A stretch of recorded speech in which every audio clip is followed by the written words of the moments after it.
Hey, it's Tucker Carlson. You may have found yourself wondering recently, as the world slides closer to nuclear annihilation than any time in human history, why exactly are we at war with Russia? It seems like there's a pretty significant downside to this particular foreign policy decision, starting with economic collapse and ending potentially with extinction. So is there a good reason we're doing it? So many innocent young people have been killed. So many hundreds of billions of dollars have been wasted, some of them from the U.S. Treasury. So what's the point? Are we really doing this so the Biden family can repay its debts to the oligarchs who financed their beach house in Rehoboth? Are we doing it so our government can continue to lie about its illicit biolabs in Eastern Europe? So that flabby losers like Toria Nuland and Tony Blinken can feel like they're doing something important with their sad, empty lives? Really? Honestly, there's got to be a better reason for waging this, the most pointless war of all. What is it? Well, thankfully, we have an answer. The war against Russia, ladies and gentlemen, the war against Putin and for Ukraine is in fact a war for democracy. Watch and recall the motive. The President has said many times we're focused on what we can do to support Ukraine's effort to fight for their democracy. Democracy must prevail. The Ukrainian people are fighting the fight for their democracy and in doing so for ours as well. Assisting and helping Ukraine win this fight for democracy and freedom.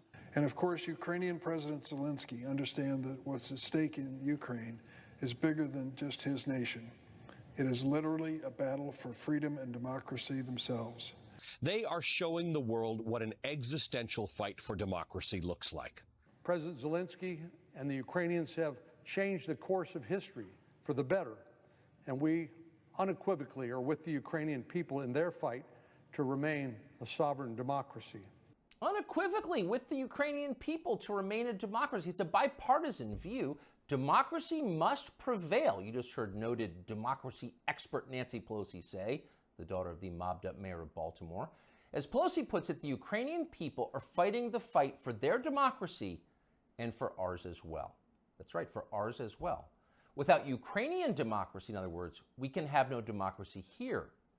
If the Ukrainians aren't free, neither are we. We must make sure they can vote in Kiev so we can continue to vote in Kansas City. It's really that simple. And yet tonight, we regret to tell you that we have a problem. It looks like they're not going to be able to vote in Kiev anymore. And no, for once, it's not Putin's fault. Democracy in Ukraine seems to be suspended by the world's foremost democracy advocate himself, Field Marshal Zelensky. Watch this. Чи будуть в Україні наступного року вибори? Це ж питання глобальне. І якщо ми переможемо, то будуть. Значить, не буде військового часу, не буде війни. А вибори повинні проходити у мирний час, коли немає війни, згідно законодавства. So when you have an election, well, he says if we win, we'll let people vote. Otherwise, no. You vote when we feel like it, because ultimately we're completely in charge and make all the rules. Your job is to obey or be punished. That's our version of self-government. Self means me. I'm the government. Now, that's not just any autocrat. That's our chief ally in the war for democracy. This is the guy who just announced he's likely to cancel next year's elections. So you've got to wonder what the Biden administration thinks of this. We can't possibly continue to support Zelensky, that guy, after he said that, can we? Because in a clip less than 30 seconds long, he just blew up our entire rationale for supporting his side in the war. So we can't support him. Oh, of course we can. And we will. Here's Joe Biden from yesterday reaffirming America's unequivocal support for Ukraine. No matter what happened in Russia, we, the United States, will continue to support Ukraine's defense and its sovereignty and its territorial integrity. So to recap, we are currently fighting a war for democracy on behalf of a leader who just casually announced he's happy to end democracy, and our democracy-supporting leaders have no problem with that. In fact, they're strongly for it. Shocked? You shouldn't be. Of course they're for it. You should have seen this coming. Wars for democracy always cancel democracy in the process. That's why our leaders love them. And they all do it, even the virtuous leaders. Abraham Lincoln suspended habeas corpus. The British government under Winston Churchill threw an entire opposition party into prison and let them rot for the duration, in some cases with their families. So in a war for democracy, you can do anything. Imagine what a man might do who has fewer principles. If that man, say, ran Ukraine, he might seize churches, arrest priests, ban all criticism of himself, disappear his political opponents. And that's happening. Just last month, Zelensky threw a man called Gonzalo Lira into prison indefinitely for the crime of daring to write about the Ukrainian government in unflattering ways. Now, what's interesting, what separates this from other such cases, is that Lira is an American citizen. So Joe Biden, who is quite a bit of SWAT, as they say in Ukraine, could have freed Gonzalo Lira within hours. But he didn't. He didn't want to. He didn't say a word about it. He remains in prison tonight. So that makes you wonder, what's the real motive here? When normal people see war, they see death and destruction, sadness and suffering. But that's not what demagogues see. They understand it differently. They know that war means power, mostly for them. During wartime, everything they do can be justified. War is the gravest of all emergencies. Imagine the COVID lockdowns times 1,000 plus drones. Once war breaks out, politicians become gods with the power of life and death. So in a peaceful democracy, you have to debate your political opponents in public, and that's tiresome. But in a war for democracy, you can just throw them in jail or have them executed. You can see that many in Washington are looking forward to that moment. And that may be why they so fervently support Joe Biden, even many Republicans, against a potential opponent, the only opponent who opposes the war in Ukraine. If you were to end the war, their power would evaporate. Last week, a whistleblower produced WhatsApp messages from Hunter Biden proving that, at the very least, his father knew about his influence peddling businesses abroad and probably participated in them. Quote, "I'm sitting here with my father," Hunter Biden wrote to his Chinese partners demanding money. As much as anything reported about the Bidens over the last several years, this was the smoking gun. There it is, right there, in the message. That would have been enough to cripple a normal president. It would have been more than enough to keep a normal president from running for office again. But it had virtually no effect on Joe Biden. Most media outlets ignored it completely or tried to spin Biden's relationship with his son as some kind of moral victory. Quote, "The real meaning of the Hunter Biden saga, as I see it," wrote Nick Kristof of the New York Times, "isn't about presidential corruption, but is about how widespread addiction is, and about how a determined parent with unconditional love can sometimes reel a child back."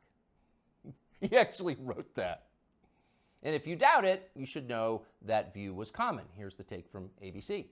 The Hunter Biden story, the scandal, the this, the that, it's also the story of a father's love.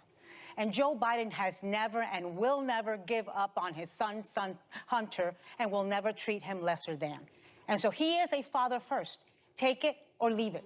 So a whistleblower produces a text message showing that Joe Biden was in the room with his son when his son was selling influence to an enemy power, the Chinese government.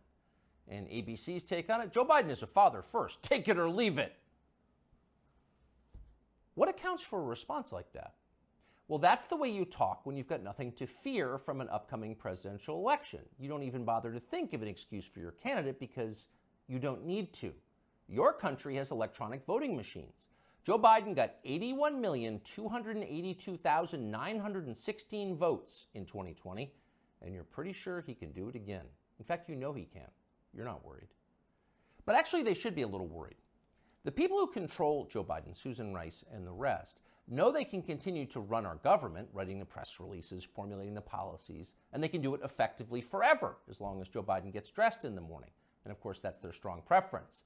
These are fervent opponents of change. But the one thing these people cannot control is aging.